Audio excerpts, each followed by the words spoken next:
여러분은 어떠한 결정을 내릴 때 누구의 의견을 가장 중시하시나요? 어떤 사람은 진짜 하고 싶은 일이 있어도 주변에서 뭐라고 할까 걱정하며 포기합니다. 또 어떤 사람은 자신의 의견보다 사람들이 어떻게 생각할까를 더 중요하게 여깁니다. 하지만 200년 전 독일의 철학자 쇼펜하우어는 전혀 다른 관점을 제시했습니다. 타인의 의식 속에서 무슨 일이 일어나든 그것은 우리와 아무 상관이 없다. 그는 단언했습니다. 타인의 인정을 구하는 순간 우리는 이미 자신의 삶을 포기한 것이라고 말이죠. 왜일까요? 행복의 기준을 타인에게 맡기는 순간 불행은 피할 수 없는 운명이 되기 때문입니다. 우리는 누구나 인정받고 싶어 합니다.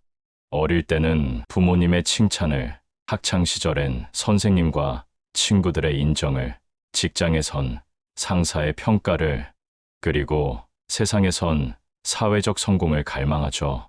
하지만 이 욕망이 지나치면 우리는 자신도 모르게 타인이라는 거울 속에 갇혀버립니다. 내가 누구인지는 사라지고 남들이 보는 나만 남게 되는 것입니다. 오늘 우리는 쇼펜하우어가 통찰한 명예욕의 함정에 대해 깊이 들여다볼 것입니다. 왜 우리는 타인의 인정에 목마른지, 그리고 그것이 어떻게 우리 자신을 파괴하는지 말이죠. 쇼펜하우어는 인간의 고통이 다양한 형태로 나타난다고 말했습니다. 성욕, 질투, 부러움, 증오, 그리고 그 중심에 명예욕이 있습니다. 명예욕이란 무엇일까요? 타인에게 인정받고, 존경받고, 칭찬받고 싶은 욕망입니다.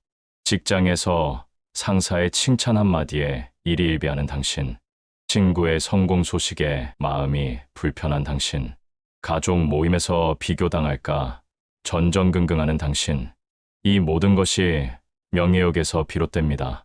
문제는 이 욕망이 절대 채워지지 않는다는 것입니다. 오늘 칭찬을 받았다 해도 내일이면 또다시 인정받고 싶어집니다. 한 사람에게 인정받으면 더 많은 사람에게 인정받고 싶어지죠. 쇼펜하우어는 말합니다. 고통을 한 가지 형태로 몰아내는데 성공해도 그것은 곧 다른 모습으로 돌아온다고. 명예욕을 채우면 금전욕이, 금전욕을 채우면 권력욕이 찾아옵니다. 결국 우리는 영원히 만족할 수 없는 욕망이 수레바퀴 위에서 고통스러운 춤을 추고 있는 것입니다. 당신의 행복을 누가 결정합니까? 당신 자신입니까? 아니면 다른 사람입니까? 쇼펜하우어는 단언합니다. 행복의 기준이 자아가 아닌 타인에게 있으면 불행은 필연적이다. 왜 그럴까요? 타인의 평가는 변덕스럽고 통제 불가능하기 때문입니다. 어제 당신을 칭찬하던 사람이 오늘은 당신을 비난할 수 있습니다. 당신이 아무리 노력해도 어떤 사람은 절대 인정하지 않을 것입니다. 한 직장인의 이야기입니다. 그는 상사의 인정을 받기 위해 밤낮 없이 일했습니다. 주말도 반납하고 가족과의 시간도 희생했죠. 그런데 승진 대상자 명단에 그의 이름은 없었습니다. 그 순간 그는 깨달았습니다. 자신이 지난 몇 년간 자기 인생이 아닌 상사의 기대 속에서 살았다는 것을. 쇼펜하우어가 보기에 이것은 자기 삶의 주권을 포기하는 행위입니다. 타인의 박수 소리에 춤추는 사람은 더 이상 자기 인생의 주인이 아닙니다. 그저 타인이라는 무대 위에 꼭두각시일 뿐이죠. 쇼펜하우어는 허영심의 정교한 메커니즘을 폭로합니다. 허영심이란 타인에게 좋은 인상을 주려는 욕망입니다. 그런데 그 이면에는 은밀한 희망이 숨어 있습니다. 타인이 나를 인정하면 결국 나도 나 자신을 인정할 수 있을 거야. 이것이 바로 자기 기만입니다. 스스로를 믿지 못하기에 타인의 인정으로 그 공허함을 채우려 합니다. 하지만 100명이 당신을 칭찬해도 당신 스스로 자신을 인정하지 않으면 그 공허함은 절대 채워지지 않습니다.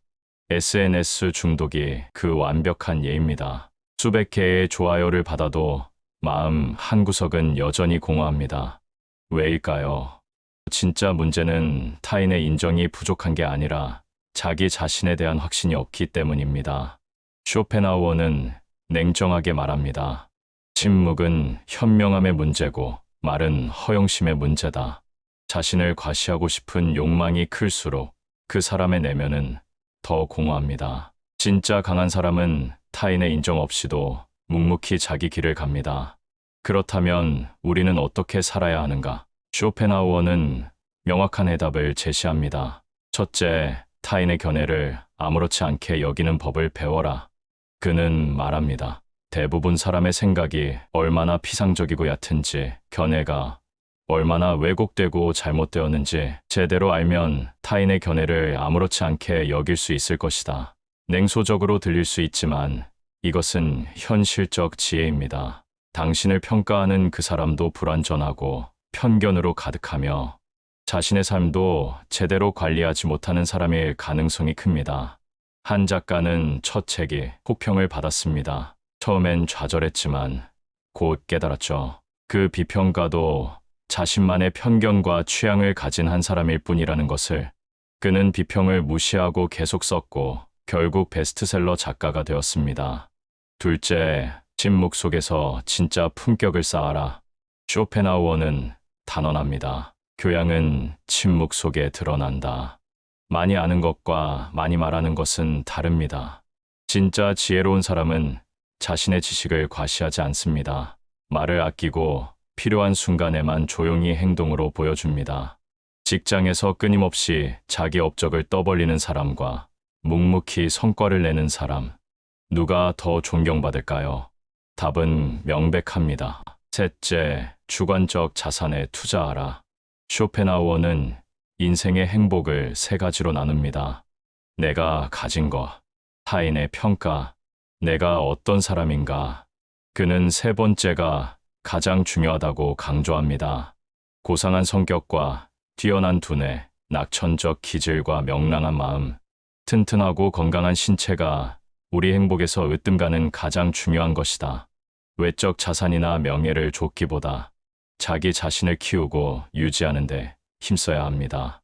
책을 읽고 사색하고 건강을 돌보고 마음의 평정을 기르는 것. 이것이 타인의 평가와 무관하게 행복해지는 길입니다. 쇼펜하우어가 우리에게 남긴 핵심 메시지를 정리하면 이렇습니다. 하나, 명예욕과 허영심은 끝없는 고통의 원천이다. 채울수록 더 공허해진다. 둘, 행복의 기준을 타인에게 맡기는 순간 당신은 자신의 삶을 포기하는 것이다. 셋, 타인의 견해는 대부분 피상적이고 왜곡되어 있다. 그것에 휘둘릴 이유가 없다. 넷, 진짜 품격은 침묵 속에서 쌓이며 진짜 행복은 자기 자신 안에서 나온다. 그렇다면 오늘부터 무엇을 할 수 있을까요? SNS를 하루 한 번만 확인하세요. 좋아요 숫자에 일희일비하지 마세요. 누군가 당신을 비난하거든 잠시 멈추고 생각하세요. 이 사람의 말이 정말 진실인가? 아니면 그 사람의 편견인가? 하루 중 잠깐이라도 당신 자신만을 위한 시간을 가지세요. 타인의 기대가 아닌 당신이 진짜 하고 싶은 일을 하세요. 쇼펜하우어의 철학은 냉소적으로 보일 수 있습니다. 하지만 그 이면에는 깊은 연민이 있습니다. 타인의 인정에 목매어 고통받는 우리를 그 속박에서 해방시키고자 하는 것이죠. 기억하세요. 타인의 박수는 잠시일 수 있지만 자기 자신을 향한 존중은 평생을 함께합니다. 여러분은 어떻게 생각하시나요? 타인의 인정이 정말 필요한가요? 아니면 자기 자신의 확신으로 충분한가요? 댓글로 여러분의 생각을 들려주세요. 이 영상이 도움이 되셨다면 구독과 좋아요, 알림 설정 부탁드립니다. 다음 영상에서 더 깊은 철학적 통찰로 찾아뵙겠습니다. 시청해 주셔서 감사합니다.